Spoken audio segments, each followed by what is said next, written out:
ನಮಸ್ತೆ ವೀಕ್ಷಕರೇ, ನಾನು ಶಿಲ್ಪಾ ಶಶಿಕುಮಾರ್. ಈ ವಿಡಿಯೋದಲ್ಲಿ ನಾವು ಸರ್ವೇಸಾಮಾನ್ಯ ಆಗಿರೋ ಒಬೆಸಿಟಿ, ಸ್ಥೂಲಕಾಯ, ಬೊಜ್ಜು, ಕೊಬ್ಬು ಹೇಗೆ ಆಗುತ್ತೆ ಮತ್ತು ಯಾವುದೇ ಖರ್ಚು ಇಲ್ಲದೆ, ಯಾವುದೇ ಅಡ್ಡ ಪರಿಣಾಮ ಇಲ್ಲದೆ ಸರಳ ಸುಲಭ ಪರಿಹಾರಗಳನ್ನ ತಿಳಿದುಕೊಳ್ಳೋಣ. ಇದು ಖುದ್ದು ನನ್ನ ಅನುಭವದ ಮಾತುಗಳು ಅಂತಲೂ ಹೇಳ್ಬೋದು. ಆದರೆ ಅದಕ್ಕೂ ಮುಂಚೆ ನೀವಿನ್ನೂ ನಮ್ಮ ಯೂಟ್ಯೂಬ್ ಚಾನಲ್ಗೆ ಸಬ್ಸ್ಕ್ರೈಬ್ ಆಗಿಲ್ಲ ಅಂದರೆ ಈಗಲೇ ಸಬ್ಸ್ಕ್ರೈಬ್ ಆಗಿ ಬೆಲ್ ಬಟನ್ ಒತ್ತಿ. ವಿಡಿಯೋ ಅಪ್ಡೇಟ್ ನೋಟಿಫಿಕೇಷನ್ ಎಲ್ಲರಿಗಿಂತ ಮೊದಲು ನಿಮಗೆ ಸಿಗುತ್ತೆ.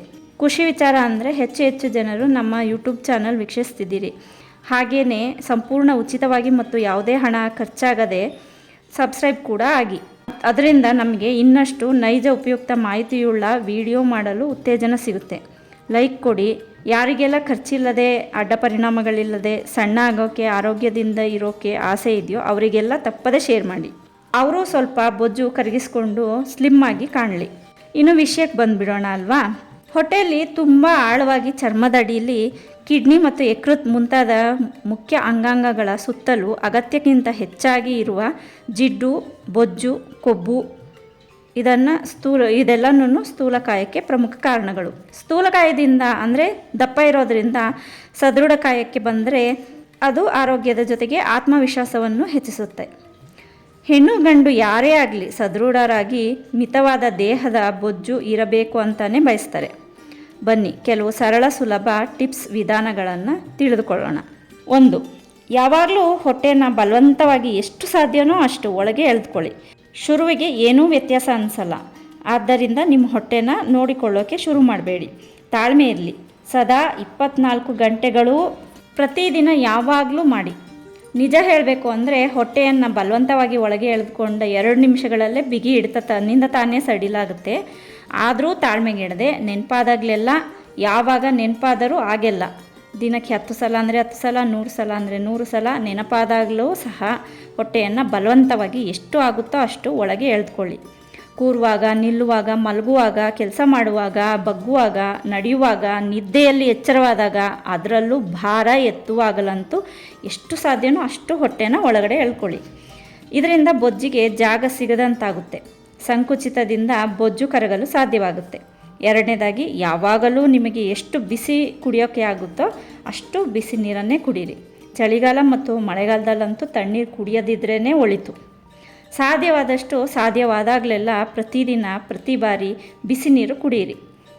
ಅದರಿಂದ ಬೊಜ್ಜು, ಚರ್ಬಿ, ಜಿಡ್ಡು ಹೆಚ್ಚು ಕರಗಲು ಸಹಾಯ ಆಗುತ್ತೆ ಮತ್ತು ಬೇಡದ ಬೊಜ್ಜು ದೇಹದಲ್ಲಿ ಸಂಗ್ರಹ ಆಗೋದನ್ನು ತಡೆಯಬಹುದು. 3ನೇದು, ಬೆಳಗ್ಗೆ ಎಷ್ಟೊತ್ತಿಗಾದರೂ ಎದ್ದೇಳಿ. ಆದರೆ ಖಾಲಿ ಹೊಟ್ಟೆಗೆ ಎಷ್ಟು ಸಾಧ್ಯನೋ ಅಷ್ಟು ಬಿಸಿಯಾಗಿರೋ ನೀರನ್ನ, ಕಡಿಮೆ ಅಂದರೂ 1 ಲೋಟನಾದರೂ ಕುಡೀರಿ. ಇದರಿಂದ ಆಗಷ್ಟೇ ಹೆಚ್ಚು ವೇಗವಾಗುವ ಪಚನಕ್ರಿಯೆಗೆ, ಜೀರ್ಣಶಕ್ತಿಗೆ ಹೊಟ್ಟೆ ಮಾತ್ರ ಅಲ್ಲ, ದೇಹದ ಎಲ್ಲ ಬೇಡವಾದ ಹೆಚ್ಚುವರಿ ಅಧಿಕ ಚರ್ಬಿ, ಜಿಡ್ಡು ಮತ್ತು ಬೊಜ್ಜು ಸುಲಭವಾಗಿ, ಪರಿಣಾಮಕಾರಿಯಾಗಿ ಬೇಗನೆ ಕರಗುತ್ತೆ. ಆದರೆ ಮರಿಬೇಡಿ, ಖಾಲಿ ಹೊಟ್ಟೆಗೆ ಬಿಸಿ ನೀರು ಕುಡಿಯುವಾಗ ಮತ್ತು ಕುಡಿದ ನಂತರ 10-20 ನಿಮಿಷದವರೆಗಾದರೂ ಬಲವಂತವಾಗಿ ಹೊಟ್ಟೆನ ಒಳಗಡೆ ಎಳೆದುಕೊಳ್ಳಿ. ಇಲ್ಲದೇ ಇದ್ದರೆ ಬೊಜ್ಜು ಕರಗುವ ಪ್ರಕ್ರಿಯೆಯಲ್ಲಿ ಉತ್ಪತ್ತಿಯಾಗುವ ಗ್ಯಾಸ್ ಹೊಟ್ಟೆಲೇ ಉಳಿದು ಹೊಟ್ಟೆಯುಬ್ಬರ, ಬ್ಲಾಟ್ ಸ್ಟಮಕ್ ಅಂದರೆ ಗ್ಯಾಸ್ ತುಂಬಿಕೊಂಡು ಹೊಟ್ಟೆ ದಪ್ಪ ಅನಿಸುತ್ತೆ. ನಂತರ ಸರಿಯಾಗಿ ಊಟ ಮಾಡೋಕ್ಕಾಗಲ್ಲ. ಇನ್ನು 4ನೇದು, ಏನಾದರೂ ತಿನ್ನಿ. ವೆಜ್ಜು, ನಾನ್ ವೆಜ್ಜು, ತರಕಾರಿ, ಹಣ್ಣು, ಮೊಟ್ಟೆ, ಮೀನು, ಮಾಂಸ, ಕರಿದ ತಿನಿಸುಗಳು, ನಿಮ್ಮಿಷ್ಟದ ಊಟ ಹಾಗೆ ಎಷ್ಟಾದರೂ ತಿನ್ನಿ. ಆದರೆ ನೀರು, ಅದರಲ್ಲೂ ಬಿಸಿ ನೀರು ಕುಡಿಯಿರಿ ಮತ್ತು ಹೊಟ್ಟೆ ಒಳಗೆ ಎಳೆದುಕೊಳ್ಳಲು ಮರಿಬೇಡಿ. ಇನ್ನು 5ನೇದು, ದಿನಕ್ಕೆ ಒಮ್ಮೆ ಆದರೂ, ಯಾವಾಗಲಾದರೂ ಸರಿ, ತಪ್ಪದೆ ಕಕ್ಕಸು, ಮಲ ವಿಸರ್ಜನೆ ಮಾಡಿ. ಪ್ರತಿದಿನ ತಪ್ಪದೆ ಮಾಡೋದ್ರಿಂದ ಹೊಟ್ಟೆ ಮತ್ತು ತೊಡೆಯ ಭಾಗದಲ್ಲಿರುವಂಥ ಚರ್ಬಿ ಅಂದರೆ ಬೊಜ್ಜು ಪರಿಣಾಮಕಾರಿಯಾಗಿ ಇಳಿಯುತ್ತೆ. ಯಾವ ಸಮಯದಲ್ಲಾದರೂ ಸರಿ, ಆದರೆ ಪ್ರತಿದಿನ ತಪ್ಪದೆ ಮಲ ವಿಸರ್ಜನೆ ಮಾಡಿ. ಹಾಗೆ ಮರಿಬೇಡಿ, ರೋಡು, ಪಾರ್ಕು, ಮನೆಯೊಳಗೆ, ಮನೆ ಅಂಗಳದಲ್ಲಿ ಎಲ್ಲಾದರೂ ಸರಿ ದಿನಕ್ಕೆ 30 ನಿಮಿಷಗಳು ವ್ಯಾಯಾಮನೋ, ವಾಕಿಂಗೋ, ಯೋಗನೋ, ಮನೆ ಕೆಲಸಗಳನ್ನು ಮಾಡಿ. ನಿಮಗೆಲ್ಲೆಲ್ಲ ಅನುಕೂಲ ಆಗುತ್ತೋ ಅಲ್ಲೆಲ್ಲ ದೇಹಕ್ಕೆ ಕೆಲಸ ಕೊಡೋಕ್ಕೆ ಪ್ರಾರಂಭಿಸಿ. ಅದಕ್ಕೆ ನೋಡಿ, ನಮ್ಮ ಹಿರಿಯರು ಕೈಯಲ್ಲೇ ಮನೆ ಒರೆಸ್ತಾಯಿದ್ರು, ಮತ್ತು ಬಟ್ಟೆ ಒಗಿತಾಯಿದ್ರು, ಮತ್ತು ಅಕ್ಕಿ ಹಿಟ್ಟು ಅಥವಾ ಹಿಟ್ಟನ್ನು ರುಬ್ತಾಯಿದ್ರು, ಮಜ್ಜಿಗೆ ಕಡಿತಾಯಿದ್ರು. ಈ ನಿಯಮಗಳನ್ನ ಪಾಲಿಸೋದು ಮೊದಲಿಗೆ ಕಷ್ಟ ಅನಿಸಿದ್ರು, ಮಾಡ್ತಾ ಸುಲಭ, ಸರಳ ಆಗುತ್ತೆ. ಯಾವುದೇ ಖರ್ಚಿಲ್ಲ, ಪ್ರತ್ಯೇಕ ಸಮಯ ಜಾಗ ಬೇಡ, ಆದರೆ ನೆನಪಿಟ್ಟುಕೊಂಡು ಪ್ರತಿ ಕ್ಷಣ ಪಾಲಿಸಿದರೆ ಸಾಕು. ಆಸ್ಪತ್ರೆ ಖರ್ಚು ಉಳಿಯುತ್ತೆ, ಆರೋಗ್ಯನೂ ವೃದ್ಧಿಯಾಗುತ್ತೆ, ಸ್ಥೂಲಕಾಯ ಚರ್ಬಿ ಬೊಜ್ಜು ಕರಗುತ್ತೆ, ಸದೃಢರಾಗಿ ಸ್ಫುರದ್ರೂಪಿಯಾಗೂ ಕಾಣ್ತೀರ. ಇನ್ನೊಂದು ವಿಷಯ, ಇದು ಪ್ರತಿ ಜೀವಿಗೂ ಅನ್ವಯ ಆಗುತ್ತೆ, ಎಲ್ಲರೂ ಪಾಲಿಸಿದರೆ ತುಂಬ ಒಳ್ಳೆಯದು.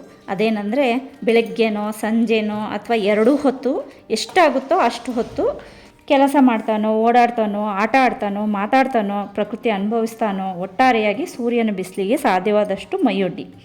ನಮ್ಮ ದೇಹಕ್ಕೆ ಸೂರ್ಯನ ಕಿರಣಗಳು, ಅದರಿಂದ ಸಿಗೋ ವಿಟಮಿನ್ ಡಿ ತುಂಬ ಅಗತ್ಯ.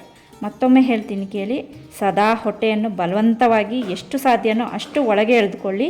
ಸಾಧ್ಯವಾದಾಗಲೆಲ್ಲ ಸಾಧ್ಯವಾದಷ್ಟು ಬಿಸಿ ನೀರನ್ನೇ ಕುಡಿಯಿರಿ, ಹೆಚ್ಚು ಹೆಚ್ಚು ನೀರು ಕುಡಿಯಿರಿ. ಪ್ರತಿದಿನ ತಪ್ಪದೆ ಮಲವಿಸರ್ಜನೆ ಮಾಡಿ. ಹಾಗೆ ಯಾವುದೇ ರೀತಿಯ ಡಯಟ್ ಮಾಡದೆಯೂ ಹಣ್ಣು ಹಂಪಲು ಸೊಪ್ಪು ತರಕಾರಿ ಮೊಟ್ಟೆ ಮಾಂಸ ಮೀನು ಕರಿದ ಪದಾರ್ಥಗಳು ಏನು ಬೇಕೋ ಅದನ್ನು ತಿನ್ನಿ, ಎಷ್ಟು ಬೇಕೋ ಅಷ್ಟು ತಿನ್ನಿ. ಸದೃಢರಾಗಿ ಮಿತ ದೇಹದಿಂದ ಇರಿ. ಭುಜಗಳನ್ನು ಬಾಗಿಸ್ಕೊಂಡು ಇರಬೇಡಿ, ಅದರಿಂದ ಬೆನ್ನು ನೋವು ಬರುವುದಲ್ಲದೆ ಬೆನ್ನು ಬಾಗುತ್ತೆ, ಹೊಟ್ಟೆನೂ ದಪ್ಪ ಆಗೋಕ್ಕೆ ಕಾರಣ ಆಗುತ್ತೆ. ಅದರಿಂದ ಸದಾ ಭುಜಗಳನ್ನು ನೆಟ್ಟಗೆ ಮುಂದೆ ಬಾಗದಂತೆ ನೋಡಿಕೊಳ್ಳಿ. ತಾಳ್ಮೆ ಇರಲಿ, ಸತತ ಪ್ರಯತ್ನ ಇರಲಿ, ದೃಢ ಸಂಕಲ್ಪ ಆತ್ಮವಿಶ್ವಾಸದಿಂದ ಇರಿ. ತಿಂಗಳಿಗೆ 1-2 ಬಾರಿ ಮಾತ್ರ ಒಂದು ಹೊತ್ತು ಉಪವಾಸ ಮಾಡಿದರೆ ಸಾಕು. ತುಂಬ ನಿದ್ದೆಗೆಡಬೇಡಿ. ಸಾಧ್ಯವಾದಷ್ಟು ಸದಾ ಹಸನ್ಮುಖಿಯಾಗಿರಿ, ನಗುಮೊಗದಲ್ಲಿರಿ. ಈ ಮಾಹಿತಿ ನಿಮಗೆ ಉಪಯುಕ್ತ ಅನಿಸಿದರೆ ದಯವಿಟ್ಟು ಸಬ್ಸ್ಕ್ರೈಬ್ ಆಗಿ, ಹಾಗೆ ಶೇರ್ ಮಾಡಿ. ಸರ್ವೇ ಜನಾಃ ಸುಖಿನೋ ಭವಂತು, ಸರ್ವ ಸನ್ಮಂಗಳಾನಿ ಭವಂತು. ಮತ್ತೊಂದು ಉಪಯುಕ್ತ ಮಾಹಿತಿ ಹೊತ್ತ ವಿಡಿಯೋದೊಂದಿಗೆ ಮತ್ತೆ ಭೇಟಿಯಾಗೋಣ ಸ್ನೇಹಿತರೆ. ಧನ್ಯವಾದಗಳು.